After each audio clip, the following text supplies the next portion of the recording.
Good morning and welcome to Conversations on the Block. I'm your host, Pat Robinson. Tri-State, as we celebrate Black Music Month, we're doing more than honoring songs. We're honoring a culture. We're honoring movement. We're honoring an art form that started in neighborhoods like ours, that grew up into a global force that changed music, fashion, language, business, and the way the world sees itself. Before there were streaming platforms, viral moments, billion-dollar tours, there were DJs. The DJ was the architect of the party, the keeper of the records, the curator of the culture, and in many ways, the heartbeat of hip hop. Long before algorithms told us what to listen to, DJs introduced us to new music, broke records, and helped launch careers that would become legendary. Today's guest is one of the true masters of the craft, a Brooklyn native, world-renowned turntablist, producer, and cultural innovator. He has spent decades shaping the sound of hip-hop, from EPMD to Busta Rhymes, Jay-Z, Beyonce, LL Cool J, DMX, The Roots, and countless others. His fingerprints can be found throughout some of the most important moments in music history. A Grammy-winning producer, battle champion, and one of the most respected, and I'm going to say that again, Tri-State, respected DJs in the world. He has not only witnessed the evolution of hip-hop, he helped create it. Please welcome to the show, legendary DJ Scratch. Welcome to the show. Thank you. What's happening? Oh, my goodness. I'm so excited. I finally got you here. So we are in Black Music Month, and we have so much to cover. First of all, I think everyone should know who you are in this culture. But when we think about Black Music Month, what do you think about? What does that mean to you personally? Personally, it's my birthday. It's my birthday month. June is my birthday month. I love it. I forgot. Yeah, June 21st. So that's awesome. my birthday month. Mm-hmm. But I think every month is Black Music Month. That's right. Mm-hmm. Just like, they give us February for, Black History Month, right? Yeah, every day is Black history. Yeah. Every day is Black music. Yeah. So let's take the Tri-State through, because this love of what you've been doing for years, and when I tell you Tri-State, if you haven't seen him spin and mix, it's phenomenal. But it started somewhere as a young boy, right? Yes, so yes. Tell the Tri-State the love of what you started to do and then the craft of it. And you have evolved this over the years to something that cannot be duplicated. So where did this start for you? It just started at home. I'm number 5 of 6 boys. Nice. So, we was just in the crib in the 70s. We was like the Black Partridge Family. So everybody played instruments. We used to learn how to play guitar and just different instruments. And our teacher was the TV shows. Right. So it was like MASH, the Good Times, the Sanford and Sons, the Jefferson. The funky music. Okay. The funky. So you see, Pat don't know what she's talking about. Like Okay, Good Times wasn't funky. It was more gospel type of style, but like Taxi. Got it. Barney Miller. Got it. Do do do do. Yeah. Do do Got do. it. Things like the funky music, $6 Million Man, all of the scoring through that. So we would just watch that and learn how to play those songs. So that's how we taught ourselves how to play instruments. Wow. And later on, my oldest brother became a DJ. Mm-hmm. And we call ourselves by our number. So number 1 and number 2.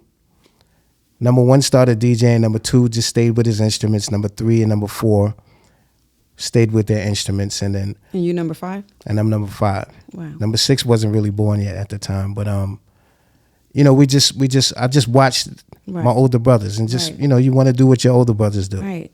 But then at some point it moved into mixing, it moved into equipment, and then it moved into, because you do this thing, you do so many things, but you do this thing on the turntables where you learned how to mix, and it's storytelling, it's things that we've never seen before. So who taught you that? Like, where did that come from? Yeah, I never had a teacher. I come from an era where we didn't have teaching anything as far as hip hop, and back then hip hop wasn't it wasn't an occupation. Yeah. At the time. Right. So I would just, go to block parties, in the 70s with my older brothers. Because, you can't, you have to, I'm tagging along with everybody. So if anybody go outside, my mother gonna make sure you take your brother with you. Right. So I would go to see block parties. And the first DJ battle I saw, it was in 1972. Mm-hmm. And what I noticed is that there was two DJs, is one on one side of the park, another set up on the other side of the park, both big sound systems, and one DJ would play a record and the crowd would go over there, and then the next DJ would play a record and the crowd would go over there. So it was more of a sound clash. Yeah. And when I saw how it made everybody happy, It made you happy. it made me want to become a DJ, because I'm like, I want to make people happy like that. I love that. You know, I didn't see that in the house because my brother's just DJing. He wasn't one of the DJs where you were outside doing jams, but the DJs that were outside doing jams, like Grandmaster Flowers, and it was a crew called Electrified Sounds battling a crew called Nutcracker in Brownsville. That's the first battle I saw, and it just made, I'm like, so just playing records make people happy like this? Yeah. And that made me want to become a DJ. Well, needless to say, you're one of the world's best. So, Thank you. I mean, this has clearly evolved. So as you were growing up and you were doing this, back then, was this looked at as, from adults and from a school lens, was it looked at as mischievous, or what is this you're doing? Or did you kind of foresee that this is going to take me somewhere? No, it was definitely mischievous because, Okay. for one, every DJ's first record collection was their parents' records. That's a good point. The main thing about your parents' records, you don't put your fingers on the record. When you put a record on that record player, that component set, you hold it by the edges, you set it down.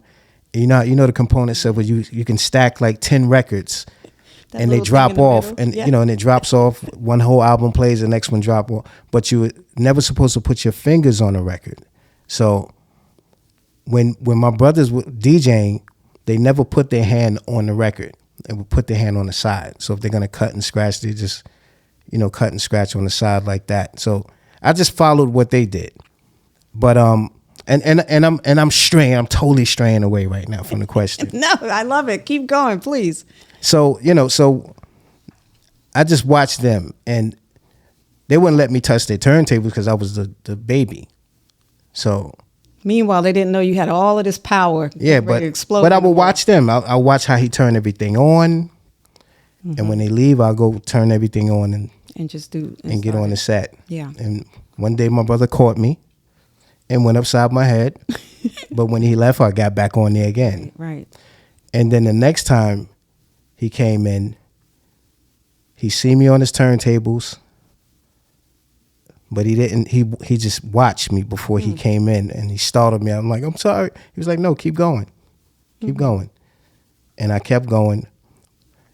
And then the next day, he was like, but don't get on my set when I'm not home. But I got on it again, of Right, course. right. But he knew there was something. Yeah, but so he lifted the platter off the turntable one day before he left out, and he took this rubber band from under. It was a rubber band attached to it, both turntables. So he left out, and when I seen him take the platter off the turntables, I didn't know what he was doing. But when he left, I went turn everything back on, but the turntable would not spin. Both turntables wouldn't spin. And then I figured out, I'm looking through this little hole in the platter, and I seen this little gold motor spinning inside the turntable. And I was like, I guess that's the rubber band, and Right, that so goes you were around figuring that. out the Yes, I'm mechanics of figuring it. out the Yeah. mechanics. So I was like, Ma, you got 2 rubber bands? And she was like, look on the dresser. I looked on the dresser. It was 2 regular brown rubber bands. I'm like, no, I need big ones. She said, they don't make big rubber bands. So I couldn't DJ for days after that. I couldn't DJ for days after that because he kept taking the rubber bands off the turntables. So one day I went to the store with my mother, And you got you some and she rubber was getting some collard greens at the Korean stand, and I seen the big red rubber bands around that wrapped around the collard Yes, greens. So I that's stole 2 of those rubber right. bands. Went back in the crib, and beginnings of they it all. fit on the turntables. They the fit, beginnings. but I burnt the motor out on the turntables because they didn't Okay. fit exactly, and it was stressing the motor. But I never told my brother that I broke his turntables. Now until he knows, Scratch. He He, knows. no, he found out like 20 years later. Wow. And I that's bought him a incredible. pair of brand new That's incredible. 1200s. Yeah. So like as you obviously went through your childhood, you learned the mechanics, you've got all of the things. Then eventually you started to get into this space where it's become celebrity driven, and You've worked with some incredible people. You were the DJ for EPMD. So Yeah. tell us about that. Yes, I was opening for Run DMC in 1988. It Run's House tour, the European part of the tour. So we did all of Europe, Australia, New Zealand, and Japan. And when we got home from the tour, Jam Master Jay called me and said, "You want to go to an EPMD show in Jersey?" And I'm like, "Absolutely," you know. He took me to the show. We noticed that their DJ wasn't on stage. Their bodyguard had a reel-to-reel on stage, hitting start and stop. And we was like, "That's whack." You know what I'm saying? Yeah. And I knew their DJ. Like, I'm like, what happened to their DJ? So after the show, Jam Master Jay said, "Yo, that's whack. Y'all should take my man on tour." You know what I'm saying? He just toured the whole world with me. And they said no. So you were DJing for Jam Master Jay, right? And I was opening for Run He was DMC. he was opening. I was the opening act. Wow. Yeah. Wow. So so they said no. And I didn't know why they said no at the time, but they said no because they went through 2 DJs on their first 2 singles. So so Jay said, "Look, do a favor for me. Take him on the road for a week. If you don't like him, send him home." And they couldn't say no because when EPMD got their first break, months before that, he let EPMD ride on their tour bus because they didn't have a budget to have their own tour bus. So they said yes. And Jay was like, "Yo, don't worry. After when they see you DJ for the first time, they never gonna let you go." And they never did. They never did. Yeah. Wow. Wow. And so you've been all over the world, Yes. right? And so then what I want to move into also is that you've not only DJed for the greats like that, but then you create music. You're a Grammy Award winner. Like, tell the Tri-State. I want people to understand the breadth of what you've done. It's a lot. We don't have enough time. How long? How long is the show? We got an hour. We're gonna get as much as we can Okay. get in here. All right, we're gonna try to make it short and sweet. Yes, producing basically was like the transition from DJing, but I didn't know the term producer at the time when I first started producing. The first record I produced was in 1983, but I always thought that the DJ was responsible for the music, whatever that music is. So if you're DJing or if you go in the studio and cut a demo, the DJ was always responsible for coming up with that beat. And that's what I did, but I didn't know that that's what a producer was. Right. So I was producing records back then, and even when I started producing for EPMD, I didn't know the business of producing. So I didn't know about having your production credit, having your publishing and all of that stuff. I was just making the records because I thought that the DJ was responsible for the record. You know, so yeah, so I started producing, and then you know, later on after EPMD broke up in 1992, I had time to produce more because I was touring a lot, you know, with the groups, and I had time to really focus on producing. So then I started producing Busta Rhymes' first album, and then everything just took off after that. What was that like in the studio with him?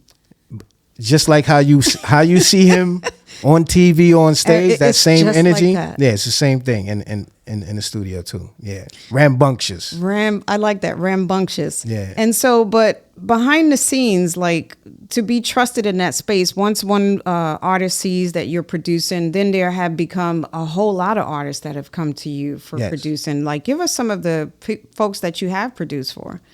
Snoop Dogg, excuse me, Snoop Dogg, Jay-Z, 50 Cent, DMX, Onyx. I didn't produce as many people as I could because I was just being very picky at the time. Because by the time I got to the Busta Rhymes stage of my career, I learned the business. Got it. And what I seen produce super producers before me burn themselves out by, you know, it might be one producer just giving the same style beat to everybody in the industry, or just giving anybody a beat to get a check. And at that time in my life, I learned that your music is like stock. Yeah. So where you invested where you think it's gonna grow. Yeah. So it would be artists that would have a nice budget, because at one time I was getting like $30,000 to $50,000 a track, but my manager taught me this at the time, and he was just like, yo, don't produce for everybody, because everybody's not gonna make a hit record. Right. So you have to be very picky. Right. Mm-hmm. And I'm trying to choose the right word, but he's like, you got to be right. You got to be very selective, right. because this is like stock. You want it to grow, you want it to live right for 20, 30 years. So in other words, you don't want to be producing trash. Right. Not trying to be fun, but you know. Not even really producing trash, but just producing a record that's going to last 20 years. I got you. Or more. I got you. It has longevity. And got at that time, you know, hip hop is everything is being done for the first time in our history, because hip hop is a new genre of music. Mm-hmm. So we don't have anything we don't have an example to go on in our culture. So everything we're doing is for the first time. Yeah. So it's like, okay, you got this beat. This beat is an actual single, but if you give it to somebody that's going to say something on the record that turns it into an album cut, you wasted that beat. Got it. You know what I'm saying? Mm-hmm. So now you could take this beat and give it to this person that knows how to make singles. This record can grow. Right. And then there are artists where you can take a beat that's a dope album cut that can become a hip hop classic and can last for 30 years. So I was just very selective about producing. I could have produced, man, hundreds more than I did. Right, but you followed the guidance. Yes, that made sense. And I mean, you've been on. I remember when Beyonce and Jay-Z were touring, and they called you to DJ. Like, tell us about that. Well, that's the queen, you know what I'm saying? I'm telling you, yes. The queen. I was looking for my call to say, come help me with the bags, Pat, but it didn't happen, Tri-State. But I know he cares about me. Go ahead. And just one more thing about the producing, right? I noticed a lot of producers before me, they price themselves out of the game. Oh, okay. That was the main thing. They're charging too much money. Charging too much. So now, if you get up to $30,000 a track, and which is a lot of money back then, 35 years ago. If you're getting up to $30,000 to $50,000 a track, only 1% of the industry can afford that. Got it. And some producers was just like, I'm not bending. This is the price. But they realize only 1% of the industry can pay that price. Right. So once you do that track for them, there's so many other dope artists that don't have that type of budget that you passed on. Mm-hmm. You know what I'm saying? And I've seen a lot of producers. It was a market. Yeah. Disappear because they charge themselves out of the game. Mm-hmm. So what I learned through just speaking to people, getting advice, is that money up front is just a loan on your royalties. That's right. So if I take $50,000 up front, when the record comes out, I don't get paid until the album recoups that $50,000 that I charged them. After $50,000 is made up, then I start making 1 penny from that point on. Mm-hmm. So what I learned was, if I had a lot of money at that time, I'm not going to charge you anything for the beat, because once the record comes out, I get paid immediately. That's right. When the sale, once the first royalty payment comes out, I get paid. And so that's how you've been. So you've not only learned how to master the art of DJing, but you learned how to master the business, right? And become like a business, right? You have to, and I preach that all the time. This is the music business. As much as we want to just be artists, you have to learn the business. And you created so let's tell the Tri-State, you created this platform that is like global called Scratch Vision. Yes. Yeah, tell the Tri-State about that platform. Well, at the time, in 2007, around 2007, I started noticing radio started changing. Mm-hmm. So the mix shows on radio, that was great. The mix shows at 9 o'clock, the DJ can just play whatever he wants. And if he finds something in the street, in the clubs that's hot, he can break that and play that record on the radio. And around 2007, 2008, the mix show started being programmed. Mm-hmm. So everything that we would hear throughout the day on the radio, you hear the same playlist at night, which actually killed the mix show. Right. And I was like, that's kind of whack. That's messed up, because now there are a lot of dope artists that can't get heard on the radio, because that's how we found all of this stuff Right, from the right. street. All of this stuff comes from the street. Right. So now the DJ's not allowed to play records from the street. You got to play records that are approved by their boss, Mm-hmm. right? So, and then music television started disappearing. Got There it. was music videos, it was MTV and TRL, all that stuff. And then now the music video shows were replaced by reality shows. You got So it. music television disappeared. And at the time, I'm like, yo, this is crazy. So, and at the time, I had walked away from the industry. I collected all the money that was owed to me because I seen everything changing. Right. Everything started changing.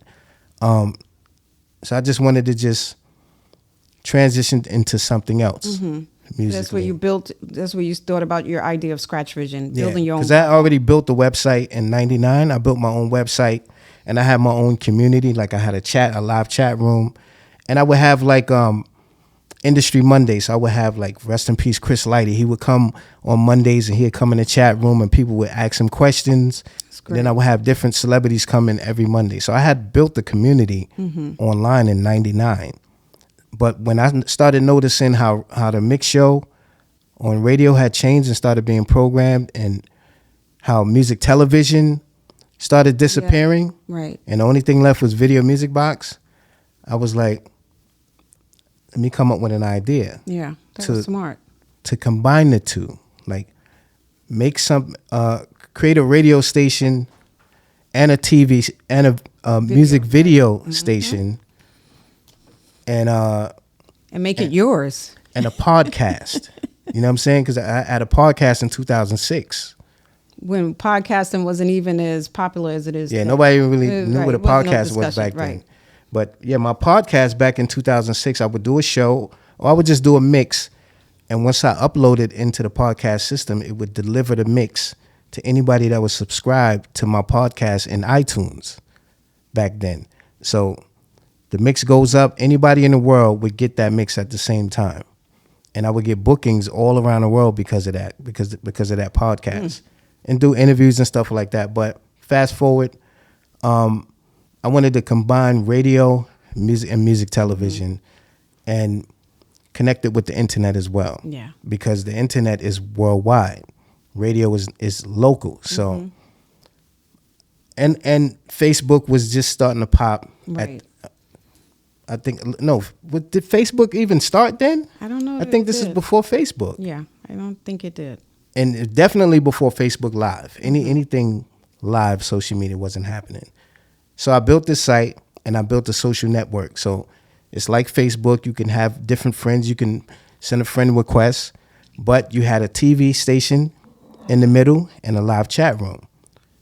And I launched it in 2009, but I built it in 2008. And in And I- 2026, it's live and vibrant. It's Yes. a massive community. And at the time when I launched it in 2008, everybody couldn't see it because everybody didn't have broadband cable at the right. time, broadband internet. Everybody was still on AOL dial-up, and it's like, you gotta wait. You log in, you go make a sandwich. By the time you come back, The little man is connected. yeah, you're right? online. Yeah, so Oh man. yeah, so then, and only a few people were able to watch it. I was still doing it Right. for the few people that was able to Right. watch it. But once, and I don't know if you remember, and it was around June, I think, you started seeing these commercials pop up on TV.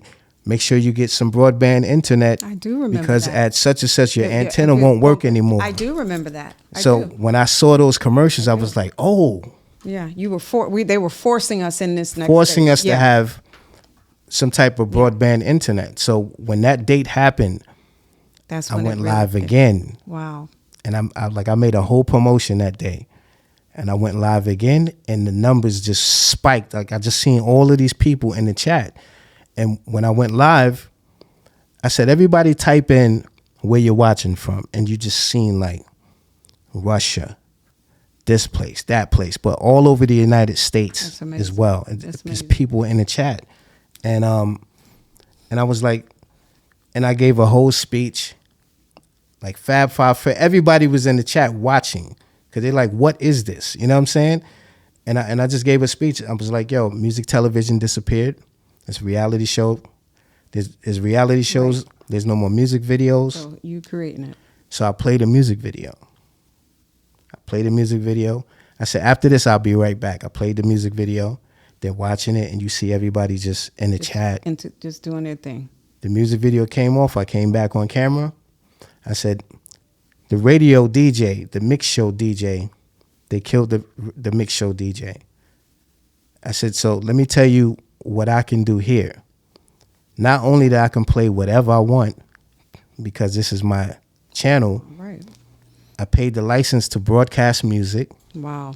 And it's uncensored, so I can play whatever I want. So I started playing like MOP,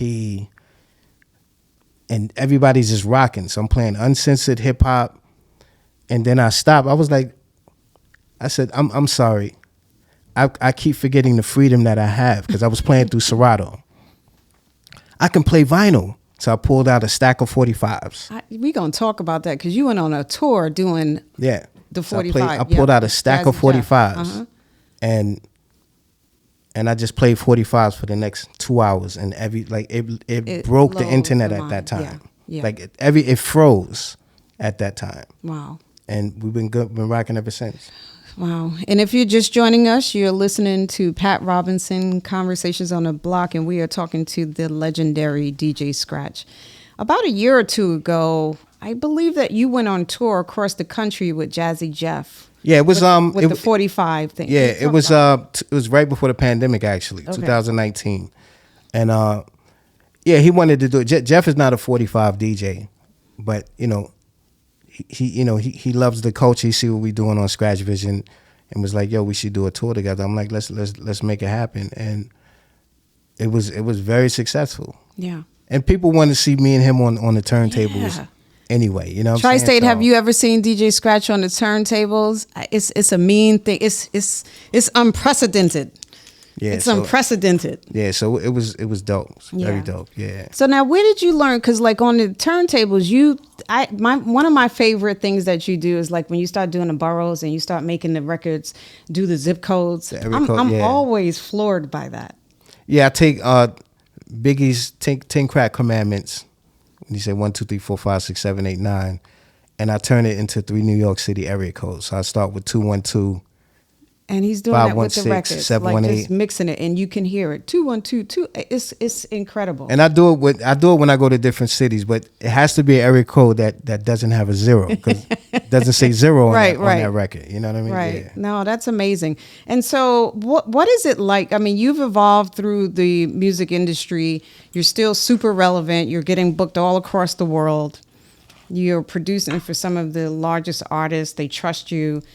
We're going to get into the new project, which is super exciting. But what is your view on like how the industry has evolved? Like, what are you seeing from today's DJs? Like, for example, another really cool thing that you did, which I love, and I have to find this video. There was a time I think you partnered with either Techniques, and you did this video where you're standing and you're just mixing. That video is so powerful. Thank you. Right. So shout out to Techniques, and hopefully y'all are doing something else with them, because it was Techniques, Pioneer, and Serato. That was one of the most powerful videos that I've seen with a DJ with the equipment. And if you haven't seen it, Tri-State, Google it, look for it. But what are you seeing from today's DJs? The equipment they're using, the effort they're putting in. Has it kept the level of relevancy? Has it become a little bit lazier? Are they not doing the work? Where are you from this standpoint? It's naturally going to make you lazier, because you don't have to go record shopping. You don't have to carry records. You don't have to look through records. You don't have to make sure your needle's good, because everything is coming through the computer. So it's just naturally it's going to make you lazy, which is one of the reasons I still play vinyl, because it keeps you sharp. Yeah. But for the people who came in the era of DJing, and never touched vinyl before, anything like that, that's all they know. But it's a million other people. It's a million more people that DJ now because of the computer. That's right. I think DJ culture is better in house music than in hip hop. Mm-hmm. because in house music, it's about being a producer and a DJ. In hip hop and R&B, you're just playing records. Okay. And so with that, I want to pivot because you just did something groundbreaking, which is taking over the world in house music. Yes. Like share, and we're going to play this song at the end of this broadcast, but share with the Tri-State what you just did with house music in this project and what you're, like me and you had a conversation about this, like how it's taken on a form that you didn't even know. Yeah, oh my God. Yeah, I dropped a record in September called Electric Stew. It's basically a homage to a Tribe Called Quest, because I took the original sample of Electric Relaxation and I chopped it, and then I played keys on top of it. You played the keys. Yeah. Okay, Tri-State, because remember, if you listened, he was taught to play music when he was Yeah. younger. Go ahead. Yeah, so and made a house record out of it, but I actually made that record 9 years ago. But you were waiting. And just tucked it away. Why? Because at the time I was still doing Scratch Vision, and I wasn't ready to even step into that house, into house music at that time. Even though I was doing house back in the 80s. Like, I don't know if anybody remembers, from like 87 to like 91 maybe, 1991, almost every hip-hop album had one house record on the album. I didn't. It was mandatory at that time. Only because the biggest house clubs in New York, the biggest clubs in New York were house clubs. Mm-hmm. Paradise Garage, The Shelter, the Sound Factory, so on and so forth, right? And in order to get hip hop artists into those clubs, because they wasn't going to play any hip hop records, mm-hmm. you had to make a house record to get into the biggest clubs in New York, which is the biggest clubs in the world. Mm-hmm. So we had to start making at least one house record. Latifah made hers, come into my house, give me body. Yes. And it was a hit. But it only played, but the great thing was it played in the house clubs, but it also played in the regular clubs too. Mm-hmm. And who else? We made a couple of house records, EPMD, Jungle Brothers. Hmm. What was the Jungle Brothers record? Don't ask Pat, because I can't remember it. Nothing. It was their biggest record. I'm having brain freeze now. But I know what you're talking about. Right. We kind of know it. It's right there. Y'all know it. The listeners, y'all know the record, right? But the crazy thing, everybody was doing their one quota house record, but when Jungle Brothers record came out, it became massive. It was massive, and it actually took over their career. Is it what you're waiting for? No. Oh my God! I can't believe this. It's okay. We're gonna find it. I'll house you. Oh, that was like the biggest. That record became so big. Yes, I remember that. They developed a house fan base, and nobody wanted to hear hip hop. Right. You know what I'm saying? So because the record became the identity of the group. I'm like, no. Jungle Brothers got bangers like hip hop classics, but that record became so big. That's what people expected from them from now on, and it scared everybody else in hip hop. Like, see what happens when you do. You lose your identity. So, right. So people backed away from that. Right. Everybody backed away. Like, I don't care what y'all say. We not making no house records. So that's when they stopped making house records. Right. But meanwhile, you had yours tucked away. Yeah, but I took mine away 9 years ago because I wasn't ready. I'll do festivals, right? So every summer I do the festivals, and the house music festivals, the EDM festivals. So I would DJ those gigs, playing EDM, playing house, and so one day, matter of fact, like I would do the gig, and I would go on about 4:00 in the afternoon because it's a festival. It's like 100,000 people out there, and then I would go back to my hotel room because I would book 2 other gigs later that night. So this one particular year, 9 years ago, I didn't have the extra gigs, so I stayed for the whole festival. So I did my set, killed it, and then I just stayed. Lady Gaga performed and all these other big artists performed. I didn't know who the headliner was. And when it was time for the headliner, everybody going crazy. The lights is out. Everybody screaming. The DJ comes out. the screams turn deafening outside, he throws a record on, they go crazy. And I'm like, if they're going crazy like that, whenever the artists come out that he's DJing for, they're probably gonna faint. So he's DJing, the artist ain't come out yet. And that happens all the time when I'm DJing for groups. The artist ain't ready. So yo, play a couple of more joints. Rock for about 15 minutes and we come out. So I'm just, it's like, okay, cool. He throw on his third record. The artist still ain't come out. I'm like, what are they doing back there? So the promoter came over and I said, yo, what's going on backstage? He said, what are you talking about? I'm like, the artist ain't come out yet. When the artist coming out? He said, that is the artist. He pointed at the DJ. Wow. That was a light bulb. He said, for you. that's the artist. I'm like, what do you mean? He said, that's the headliner. I'm like, how? They're singing the song. Right. He was like, so he said, those are his songs. I said, so wait. Lady Gaga, all of these big pop artists, and the DJ is the headliner over all of them? He said, yeah, he's bigger than all of them.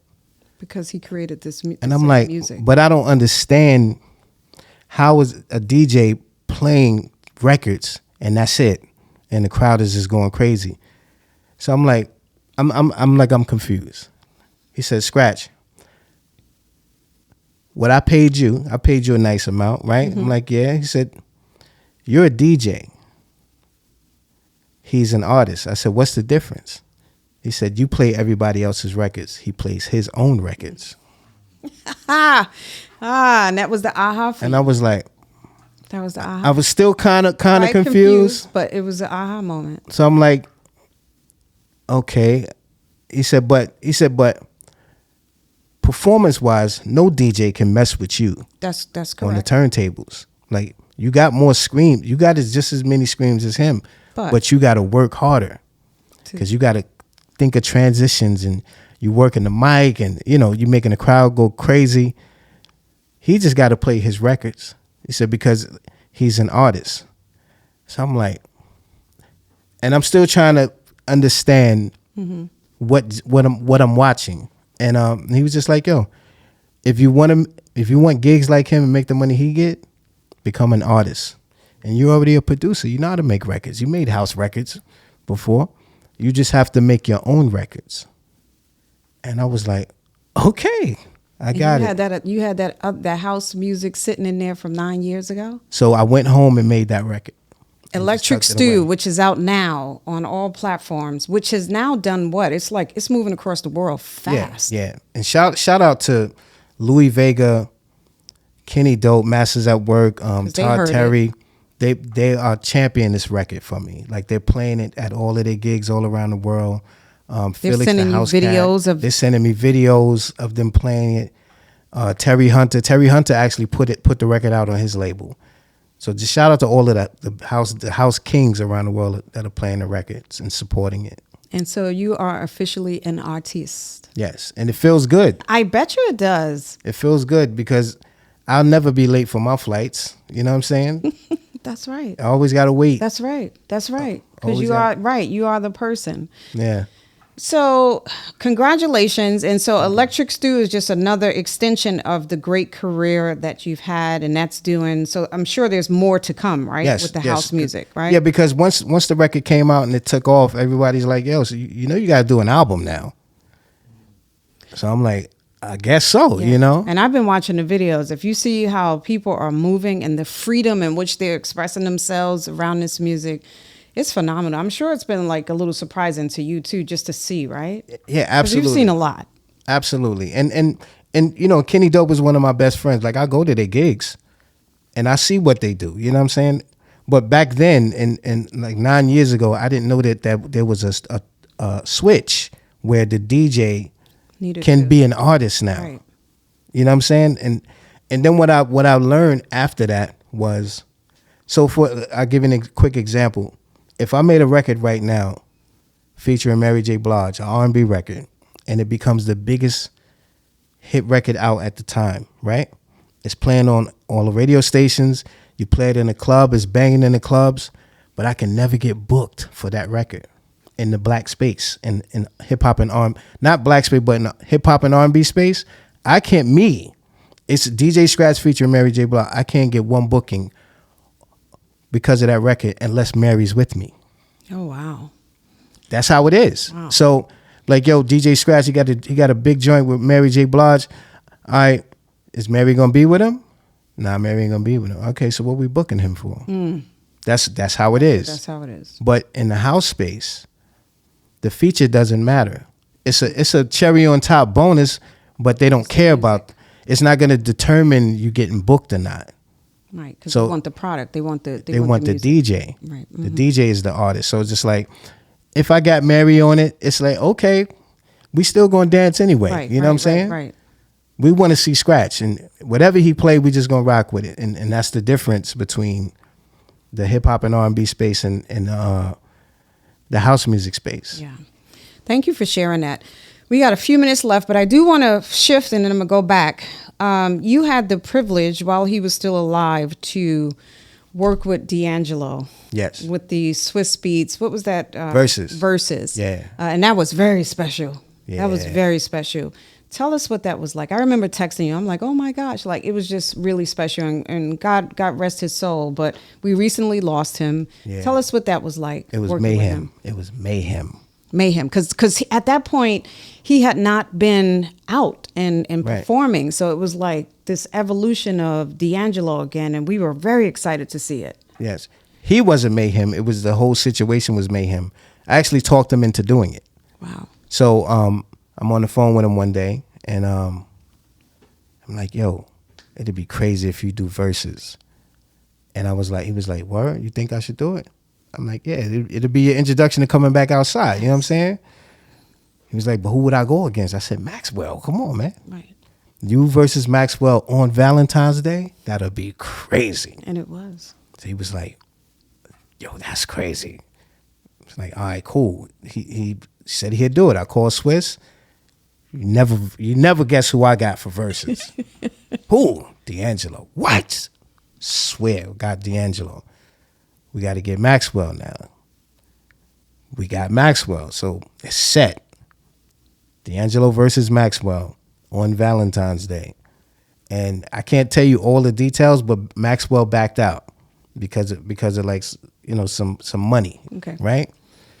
So now it's just D'Angelo and friends. You see how I remember. the flyer changed? Mm-hmm. D'Angelo and friends. So now D'Angelo and friends was supposed to be, I don't think I should even share this, but it was supposed to be 3 huge artists, right? Okay. I don't want to put them out there because you know how the internet is now. You know what I'm saying? They be like, Scratch said, you know what I'm saying? Right. But I'll tell you off there. Okay. So it was supposed to be D'Angelo and 3 huge artists, right? They backed out the night before. They fronted on them, which was crazy. So now the night before versus, we have no show. But you still got D'Angelo. We have no show. So he's like, yo, what are we gonna do? I'm like, we're gonna make it happen. You know what I'm saying? So we put a routine together.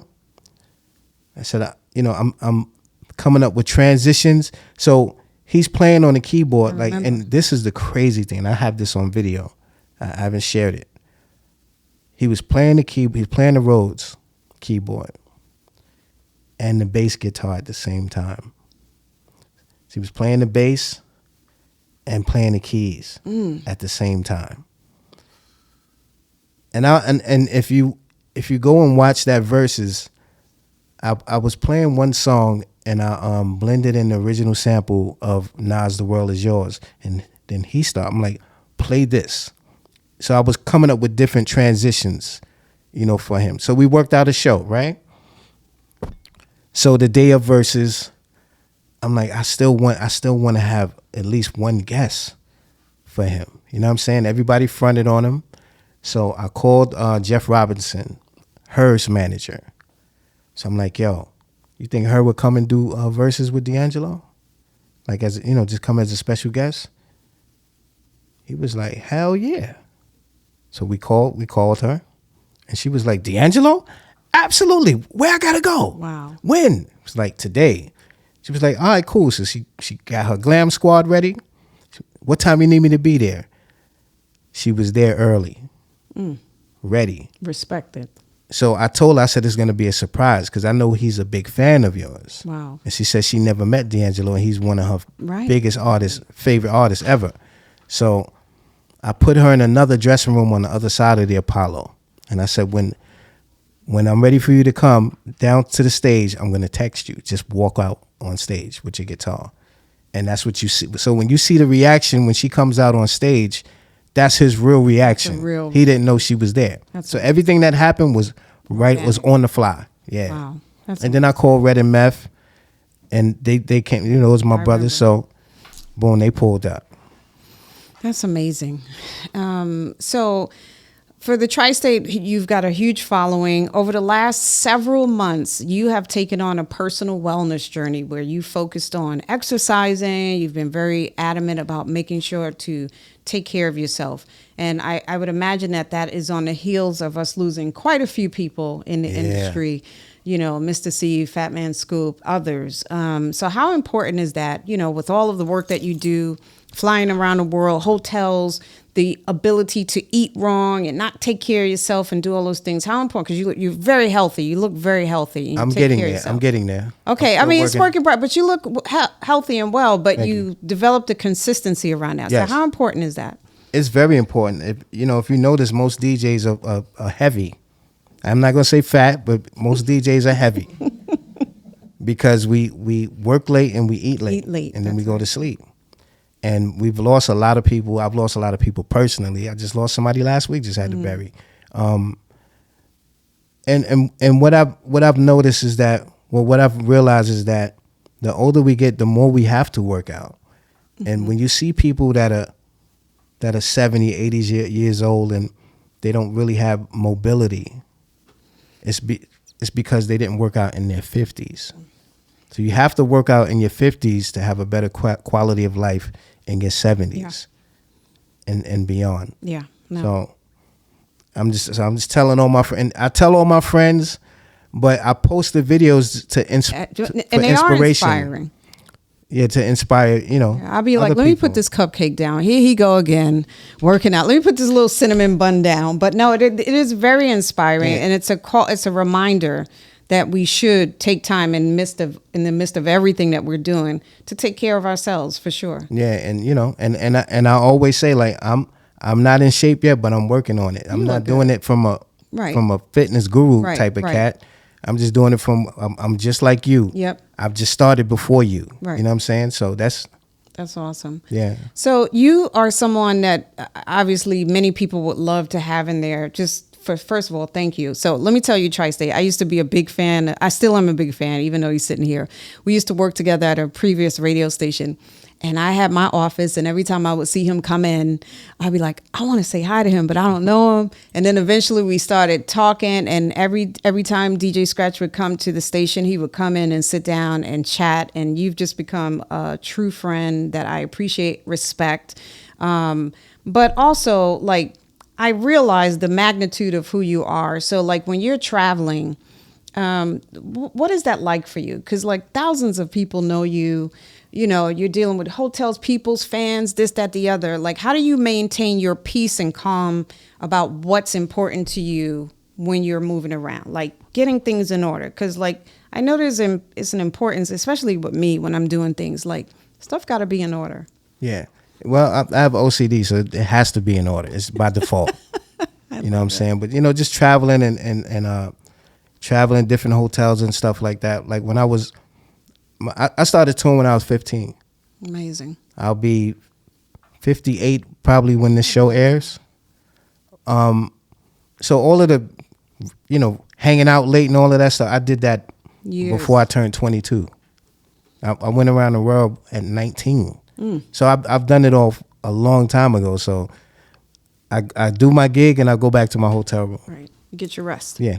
You got to get your sleep. Yeah. Yeah. Mm-hmm. So what new projects do you have coming up? I know we have the album After Electric Stew, but what else are you working on? Are you touring this summer? What are we looking like? Well, I actually just dropped the day of this interview, I dropped an album. Album came out the day that we're doing this interview. Wow. So back in July 2025, I dropped an album called The Score for 1984. And so I give it a quick backstory on it. So I'm a big fan of Miami Vice. That was one of my favorite crime dramas, you know. So I wanted to make like an old homage to Miami Vice musically. So I made beats that sound like 1984. You know, you on a speedboat, they buying that work and selling that work and chasing, you know, all of that stuff. So it sounds like that. And when I submitted it, the original title was Miami Vice Beats, Volume 1, but they denied the title. Mm-hmm. So I had to change the title. So I changed the title to The Score of 1984. That's nice. Because Miami Vice came out in 1984.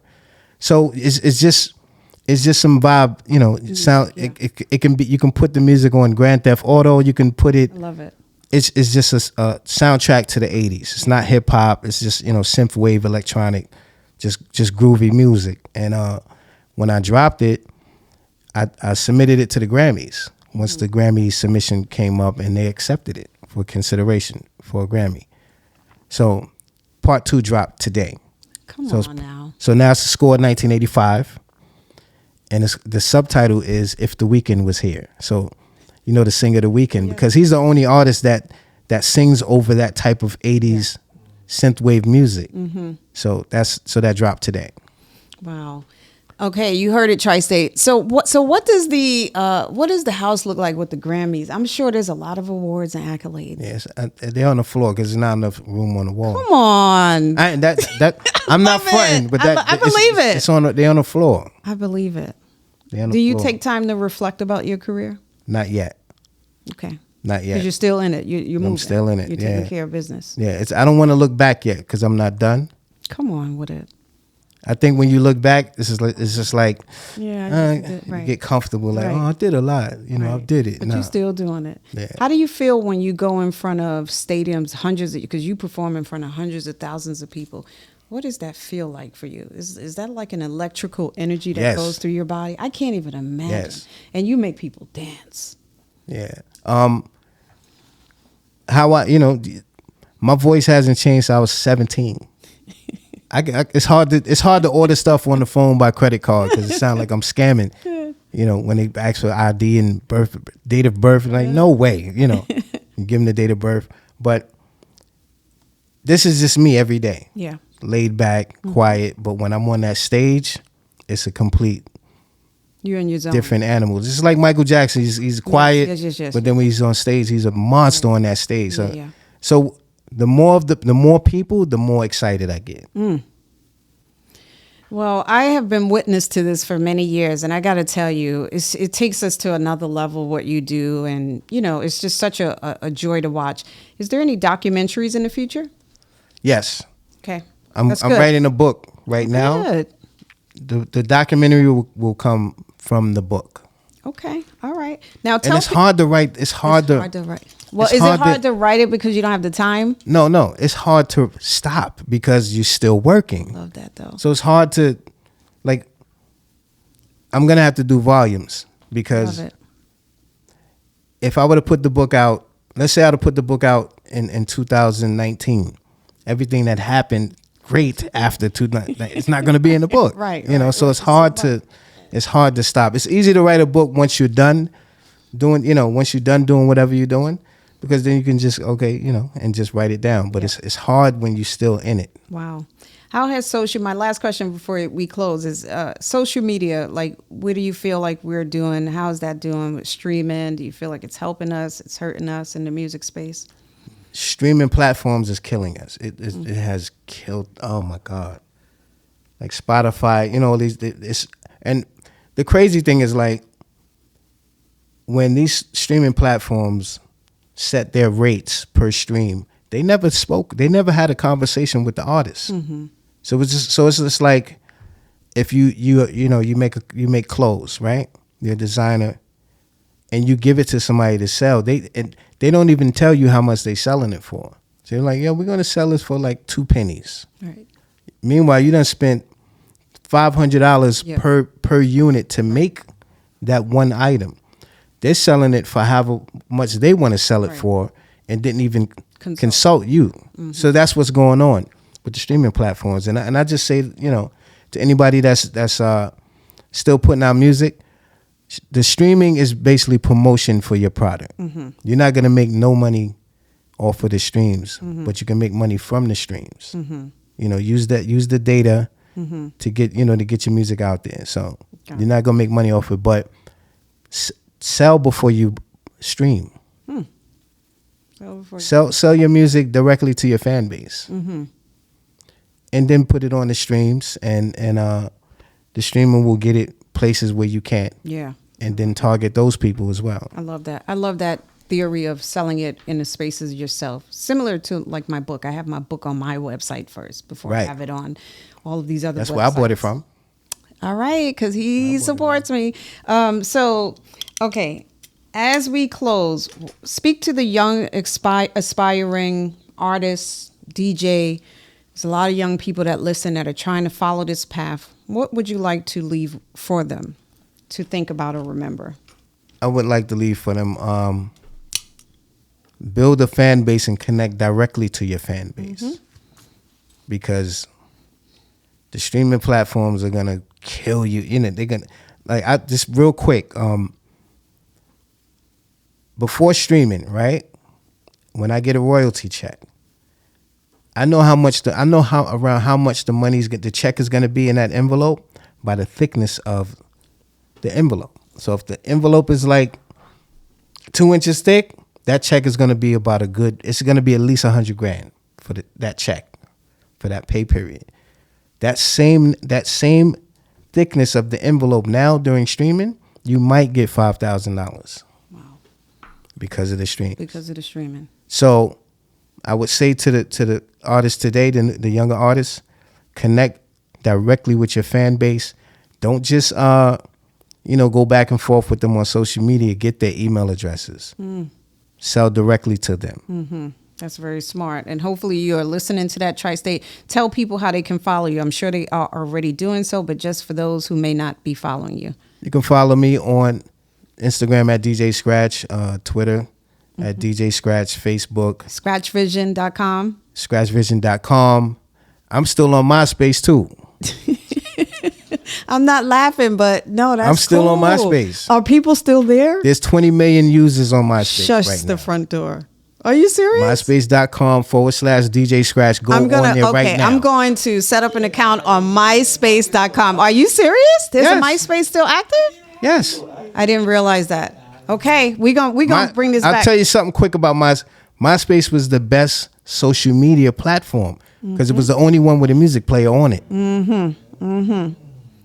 It's the only one. Okay. To this day, there's no music on any social media platform because they're not trying to get in bed with the music industry. MySpace actually had a label. So I still got my top 8. I kicked a few of them off because I ain't friends with them no more. So I took them off my top 8. But Spinderella's still there. Spinderella's still on my top 8. I love it. My player is still there on there. But I was actually trying to buy MySpace. I was trying to get some. When the Clubhouse app had popped up during the pandemic, I met a couple of VCs on there, and we pitched it. We was on the Clubhouse app, and you hear everybody talking live, and I'm like, so when I said, I want to buy MySpace, everybody started laughing, and then I started giving them the actual details. It was like, yo, you know what? That's not a bad idea. That's not a bad idea. Still possible. We just needed one more. I just needed one more investor, angel That's all right. investor. And couldn't get it at the time, but yeah, I would want to buy MySpace because what killed MySpace, everybody jumped on Twitter, and they left MySpace. Yeah.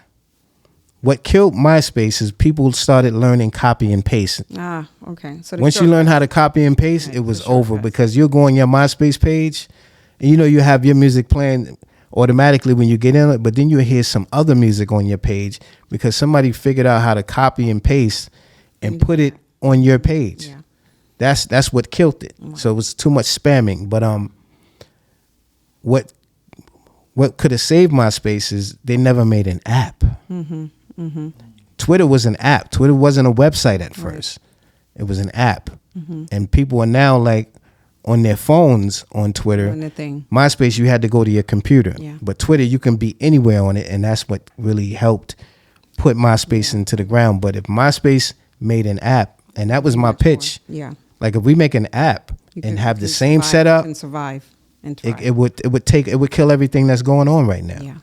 And let me tell you, Tri-State, so that's going to happen. So he called it here first. So don't be trying to run out there and buy MySpace because it's already under review, as I like to say. And you're gonna hear 94.7 The Block is anything that's on this airwaves right. is copyright. There you go. material. There we So, go. We did that. We copyrighted right here on the air. That's right. So thank you so much. You know, I have such a great level of respect for you. I thank you for your time, your contribution to the music industry, but just also being so humble and just always connected and available. Like you never stay away. You know, we could, not connect for months. And if I tap you, you're available and you are present despite being around the world. Like Right. you are present with each person. So that is to be appreciated. So thank you so much for joining. Thank you, and thank you for your support Yeah. throughout the year, especially when we was on the other station. Yeah. You championed for me And I still do. when and when we were trying to get the other station to come up to date digitally, because they had everything going as far as in the radio space, Right. but at that time the digital space is starting to grow, and they weren't trying to not transition but Right. get it. They just didn't put the resources. You're like, yo, in. he got this. He Right. got scratch vision. Y'all right. need to do this. That was Pat Robinson, always champion and Yeah. still will. So So I appreciate that. Thank you so much. And so, we are excited about your future. We're going to be paying attention to all of these albums that are dropping. Electric Stew, Score 1985 Part Yes. 2, all of the House things. albums coming after that. House albums coming. So listen, follow, stay close, stay connected. In Tri-State during Black Music Month, it's important to remember that culture does not preserve itself. It survives because there are people such as DJ Scratch willing to protect it, elevate it, and pass it on. And today we heard from someone who's done just exactly that and has not only contributed to the soundtrack of our lives, but he's helped shape the very culture that continues to influence the world. So thank you for joining this Sunday morning. You can connect with me on Instagram at Convos on the Block, and you have direct access to me at patricia.robinson1 at odyssey.com. Again, that's patricia.robinson1 at odyssey.com. Until next week, be well, my friends. And real quick, shout out to the whole 94.7 The Block. Thank you. Hey, 94.7 The Skip, Block. what up, Skip? Be well, my friends.